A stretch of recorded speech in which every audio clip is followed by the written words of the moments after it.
بسم اللہ الرحمن الرحیم۔ شروع کرتا ہوں رب ذوالجلال کے نام سے جس نے مجھے بولنا سکھایا۔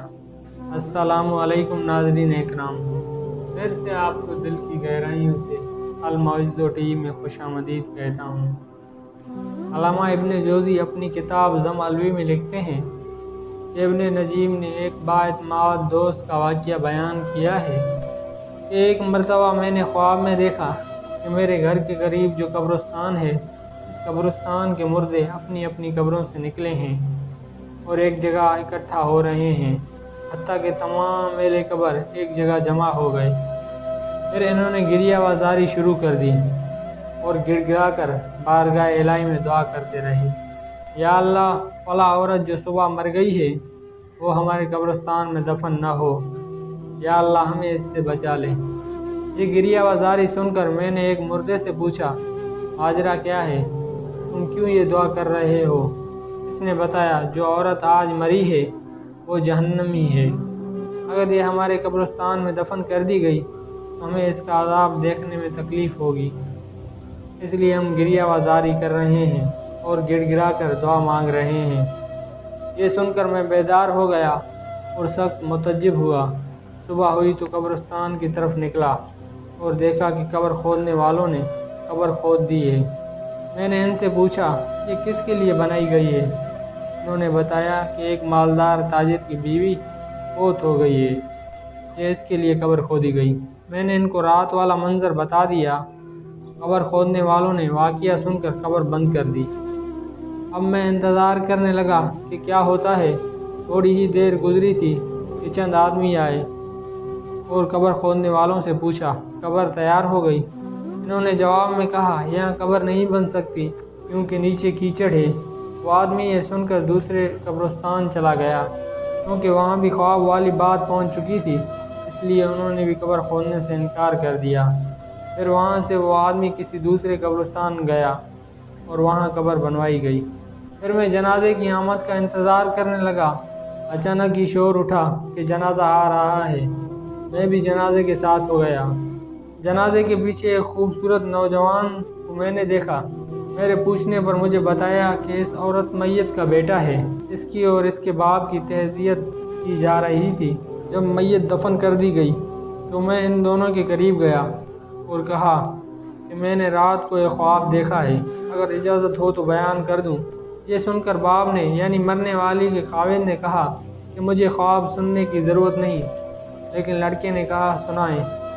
میں اسے کونے میں لے گیا اور خواب بیان کر دیا۔ پھر اس سے کہا کہ تجھے چاہیے کہ تو اس بات کی تفتیش کرے اور وجہ معلوم کرے، کیونکہ قبر والوں نے گڑ گڑا کر دعا مانگی ہے۔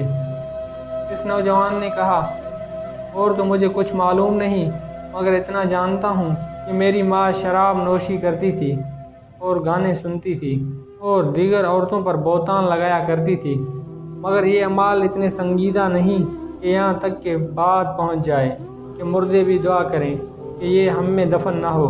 ہاں، ہمارے گھر میں ایک بوڑھی عورت ہے جس کی عمر 99 سال کی ہے، وہ میری ماں کی دائی اور خادمہ رہی۔ اگر آپ چاہیں تو چلیں اس سے پوچھ کر، شاید وہ میری ماں کا کردار جانتی ہو۔ پھر ہم دونوں اس نوجوان کے گھر گئے۔ اس نوجوان نے مجھے ایک کمرے میں داخل کر دیا، وہاں ایک محرم خاتون بیٹھی تھی۔ اس نوجوان نے بڑھیا کو میری طرف متوجہ کیا۔ میں نے خواب بیان کر کے پوچھا، اماں، کیا تیرے پاس کچھ معلومات ہے؟ یہ سن کر بڑھیا نے کہا، میں اللہ سے دعا کرتی ہوں کہ وہ اسے بخش دے، وہ عورت بہت زیادہ بدکار تھی۔ اس پر نوجوان نے بڑھیا سے پوچھا کہ کیا میری ماں شراب نوشی، گانے سننے اور عورتوں پر بہتان لگانے کے سوا بھی گناہ کرتی تھی؟ بڑھیا نے کہا، بیٹا، اگر تو برا نہ مانے تو میں بتاتی ہوں، کیونکہ اس آدمی نے جو خواب بیان کیا ہے یہ تیری ماں کے گناہوں کے سامنے معمولی ہے۔ یہ سن کر نوجوان نے کہا، میں چاہتا ہوں کہ تم ہمیں بتا دو تاکہ ہم ایسے کردار سے بچیں اور عبرت حاصل کریں۔ یہ سن کر بڑھیا رونے لگی۔ خدا تعالیٰ جانتا ہے کہ میں کئی سال سے توبہ کر چکی ہوں اور مجھے امید تھی کہ تیری ماں بھی توبہ کر لے گی، مگر اس نے توبہ نہیں کی۔ اب میں تمہیں 3 کارنامے تیری ماں کے سناتی ہوں۔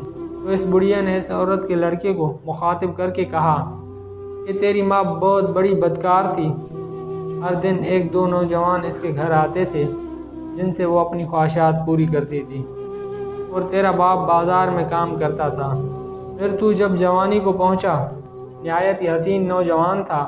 میں دیکھا کرتی تھی کہ تیری ماں تیری طرف شہوت کی نظر سے دیکھا کرتی تھی، حتیٰ کہ ایک دن تیری ماں نے مجھے کہہ دیا کہ میں اپنے بیٹے پر دیوانی ہو گئی ہوں، لہٰذا کسی طریقے سے اس کو میری طرف راغب کر۔ میں نے سن کر تیری ماں سے کہا، بیٹی یہاں تک کیوں جاتی ہو؟ تیرے لیے اور بہت سارے نوجوان ہیں جن سے تو اپنی خواہشات پوری کر سکتی ہے، لہٰذا بیٹی اللہ تعالیٰ سے ڈر اور اس ارادے سے باز آ۔ تو تیری ماں کہتی تھی، نہیں، مجھے اس کے سوا صبر نہیں۔ تو میں نے تیری ماں سے پوچھا، تو اس مقصد میں کیسے کامیاب ہو سکتی ہے؟ حالانکہ تیرا بیٹا جوان ہے، تو خواہ بدنام ہوگی، لہٰذا خدا کے لیے اس ارادے سے باز آ جا۔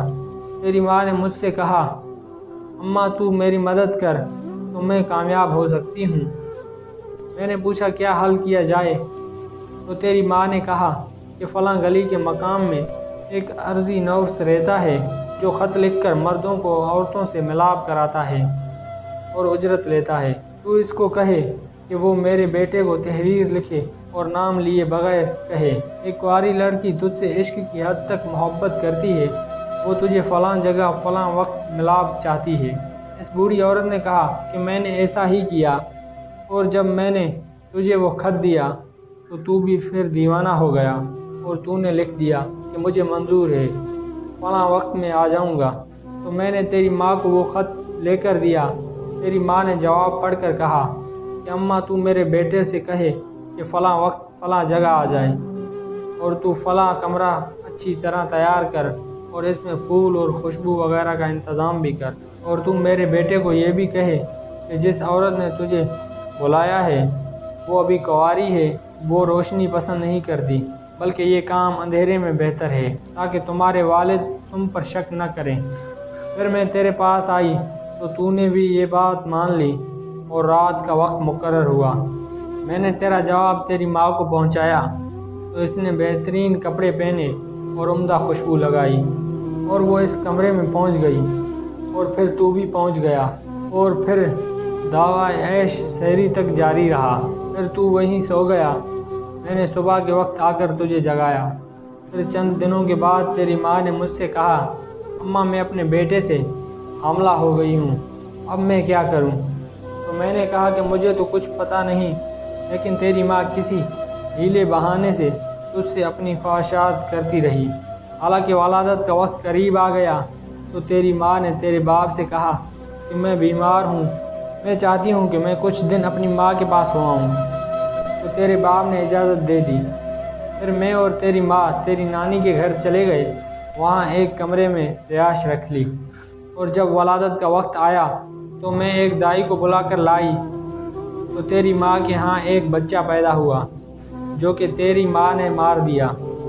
پھر ہم نے وہ بچہ دفن کر دیا۔ کچھ دن گزرے، تیری ماں نے مجھ سے کہا، اب پھر سے میں اپنے بیٹے سے خواہش پوری کرنا چاہتی ہوں۔ تو میں نے کہا، بیٹی جو کچھ ہو چکا ہے تیرے لیے کافی نہیں؟ تو تیری ماں نے کہا کہ مجھے صبر نہیں، اور پھر اسی طرح سلسلہ شروع ہو گیا۔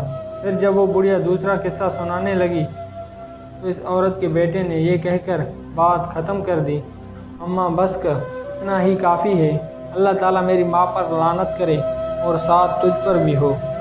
یہ کہہ کر وہ اٹھ کھڑا ہوا اور میں بھی اس کے ساتھ اٹھ کر کھڑا ہو گیا۔ کاش کہ وہ بڑھیا دوسرے واقعات کو بھی سنا دیتی۔ اندازہ کیا جائے کہ جب انسان کی شرم و حیا ختم ہو جاتی ہے تو وہ کس قدر گناہوں میں چل پڑتا ہے۔ ہمیں چاہیے کہ اس واقعے سے سبق حاصل کریں اور اللہ تعالیٰ سے پناہ مانگیں۔ اللہ تعالیٰ ہماری حفاظت فرمائے، آمین یا رب العالمین۔